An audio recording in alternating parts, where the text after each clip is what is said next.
ay special for rehired workers. Ang ibig kong sabihin ng rehired workers, dito ay yung nakatapos ng second sojourn. So, pagkatapos ng 3 years, meron pang 1 year and 10 months, ikaw ang rehired worker na sinasabi ng EPS topic. Ito yung tinatawag din na CBT, Computer-Based Test. Meron na ba tayo sa Pilipinas? Wala pa.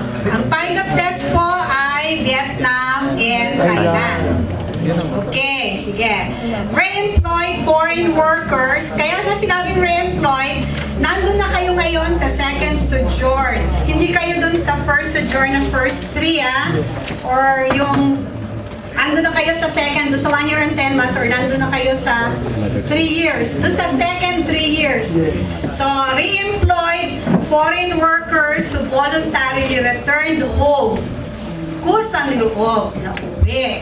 Within their employment period granted by the MOEN. Ito po ay applicable dun sa mga umuwi after January 1, 2010. Kasi itong mga detaling to wala dun sa lumalabas sa COILA, saka dun sa website. Okay. Age requirement. 18 to 38 on the closing day of registration. Okay? So, yung mga nagtatanong, ma'am, 40 na po ako. Pag nagkaroon po ba ng CBT sa Pilipinas, pwede ako.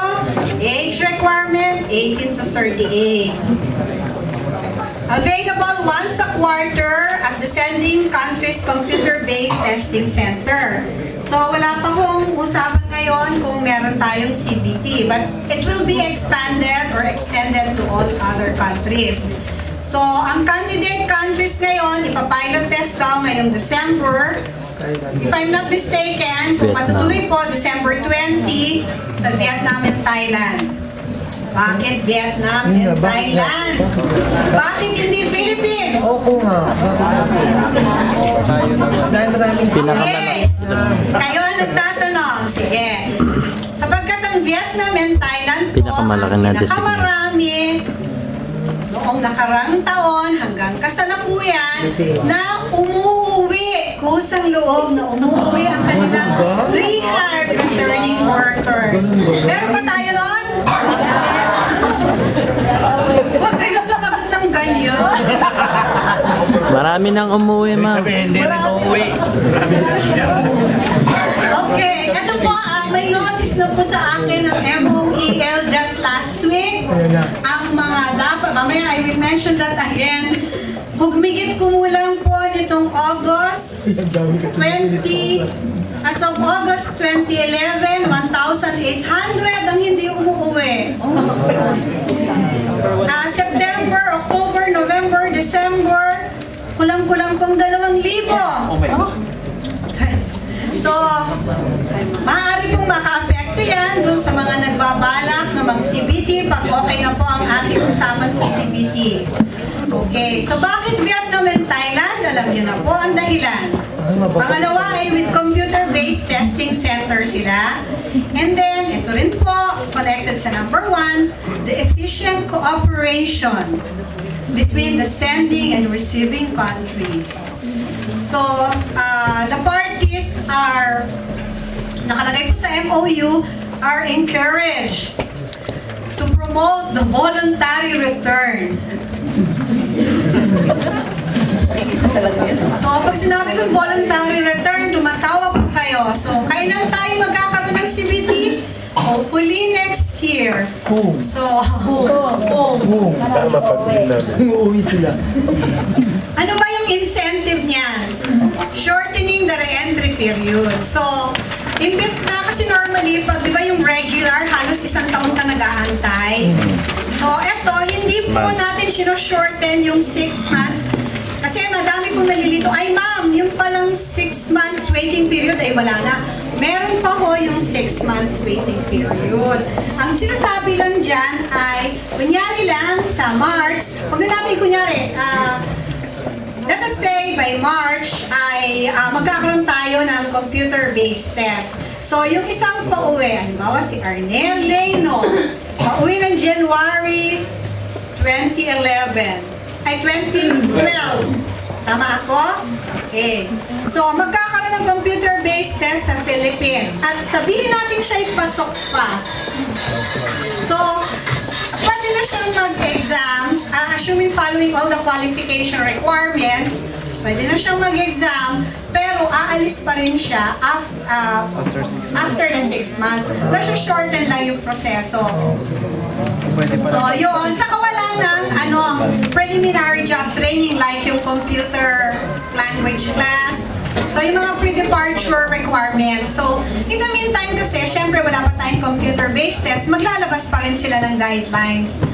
So, permission to ask for the, this one is the permission to ask, I am your employer, or your respective employer would ask the MOEL kung pwedeng i-request na si Arnel kasi nakapagtrabaho sa kanya for more than a year.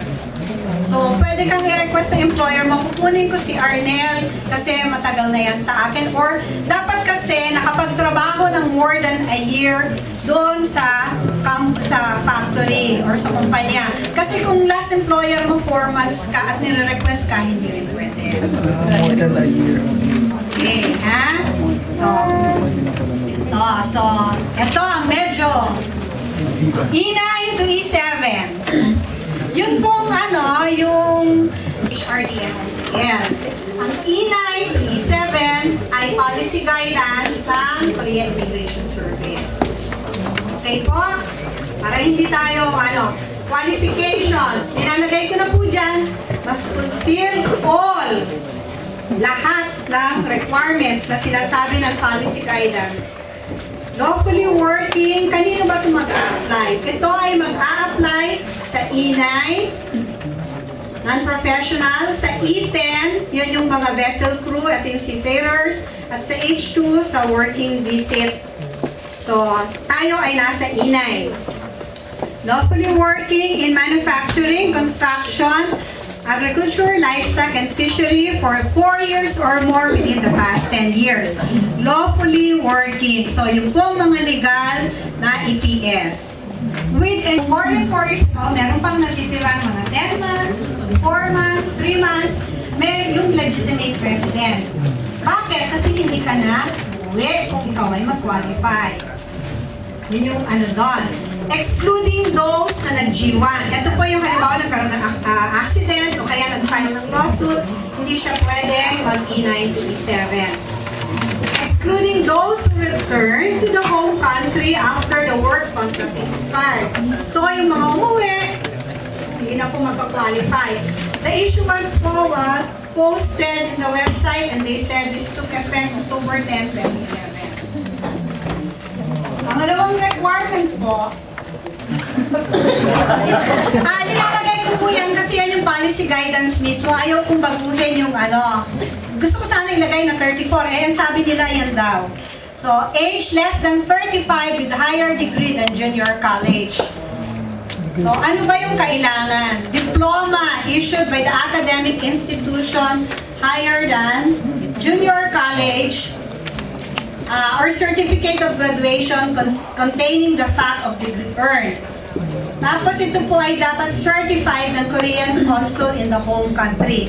Ang Pilipinas ay hindi member ng Apostille Convention. Ang member lang ay ang Mongolia and Kyrgyzstan. So sila lang yung pwedeng i-apostille ng KAS dito. So certified by the Korean consul in the home country.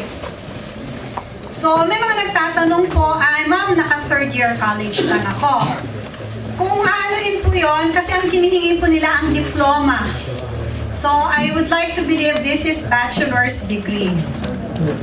Kasi po, ang dami nagtatanong, ma'am, nakalagay